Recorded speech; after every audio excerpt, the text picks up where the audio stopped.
मैं रोज़ा रख के बोल रही हूँ, आप रोज़ा रख के रिकॉर्डिंग कर रहे हैं। साल भी रमज़ान के टाइम पे चुनाव रखा गया, इस बार भी एग्जाम होने वाले थे, पटना कॉलेज और साइंस कॉलेज का एनुअल स्पोर्ट्स मीट होने वाला था, होली है और साथ में रमज़ान। कोशिश है इस एडमिन की कि माइनॉरिटी स्टूडेंट्स जो है वो इस रेस से पहले ही बाहर हो जाएं, महिलाएं जो है वो इस रेस से पहले ही बाहर हो जाएं, होली में जो चली जाएंगी। इनकी कोशिश है कि जो हर बार एक निकम्मी पूसू जो आ जाती है इन सब टैक्टिक्स की वजह से, वो इस बार भी आ जाए और सत्ता पक्षी बन ऐतिहासिक पटना विश्वविद्यालय में छात्र संघ का जब चुनाव होता है तो वो भी इतिहास होता है। हालांकि कई सारे मामले को लेकर के नेगेटिव प्रभाव भी पड़ता है छात्र राजनीति पर, लेकिन रमजान की शुरुआत के पहले ही दिन जो कैंडिडेट है वो अपना कैंपेन कर रहे हैं, छात्रों का विश्वास जीतने का प्रयास कर रहे हैं। सबा आफरीन हमारे साथ हैं। आप किस पद के लिए लड़ाई लड़ रही हैं? मैं ऑल इंडिया स्टूडेंट्स एसोसिएशन आइसा से प्रेसिडेंट कैंडिडेट हूँ जी, क्या स्थिति लग रही है अभी?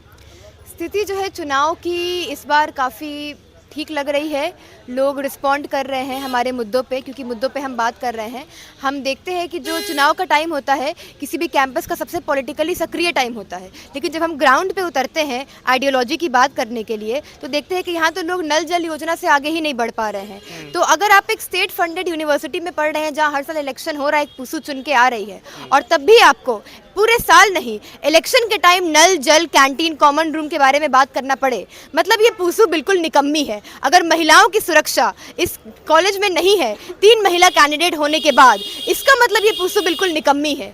तो हम लोग बेसिक इंफ्रास्ट्रक्चर के बारे में बात करेंगे, इसकी लड़ाई हमने लड़ी है पूरे साल, तो इसके बारे में, ये मूलभूत सुविधाओं के बिना छात्र नहीं पढ़ सकते, इसके बारे में बात करेंगे। लेकिन इससे आगे बढ़ के हम लोग सोशल जस्टिस, जेंडर जस्टिस की बात कर रहे हैं, GS cash, ICC, anti ragging cell, EOC की मांग कर रहे हैं, और जो निजीकरण हो रहा है आईटी सेल का, उसके खिलाफ हम लोग चढ़ के बोल रहे हैं। मसला ये है कि रमजान की शुरुआत है, आप मुसलमान रोजे से हैं या खा पी रहे हैं क्या? मैं रोजे से हूँ।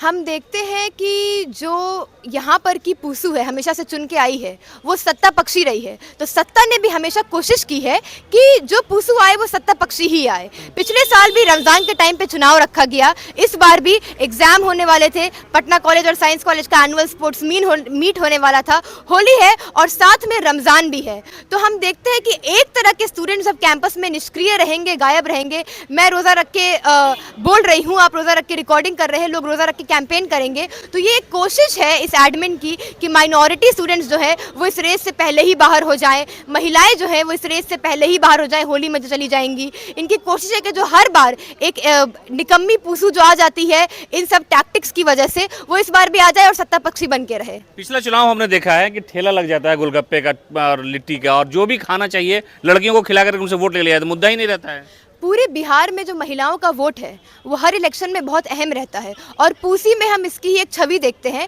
कि यहाँ पे भी महिलाओं का वोट मगध महिला और पीडब्ल्यूसी से बहुत अहम होता है।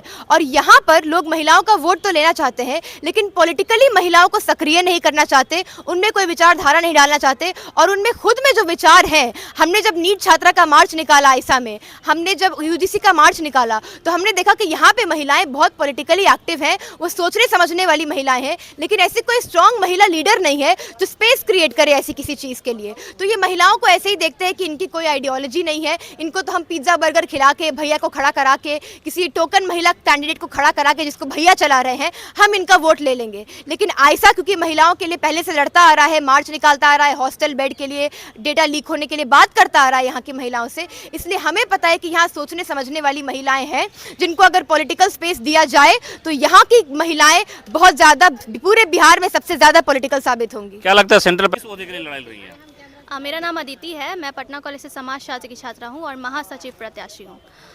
जैसा कि आपने बताया, इस बार हम लोग देख रहे हैं, हम नारा ही देते हैं कि धन बल बाहुबल को चोट दो, आइसा को वोट दो।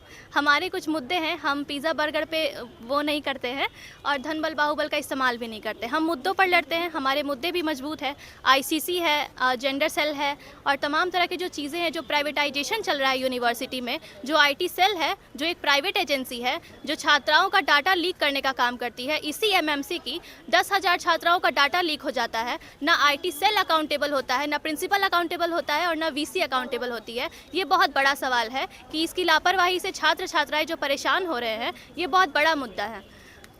चलिए, तो पटना यूनिवर्सिटी के छात्र संघ चुनाव की जो सरगर्मी है वो तेज है। हालांकि 28 तारीख को इसके लिए वोटिंग डाले जाएंगे, लेकिन कहा यह जाता है कि छात्र संघ चुनाव से पहले कई सारे ऐसे मुद्दे होते हैं जो दब जाते हैं, या तो सियासी लालच में या सत्ता पक्ष की वजह से।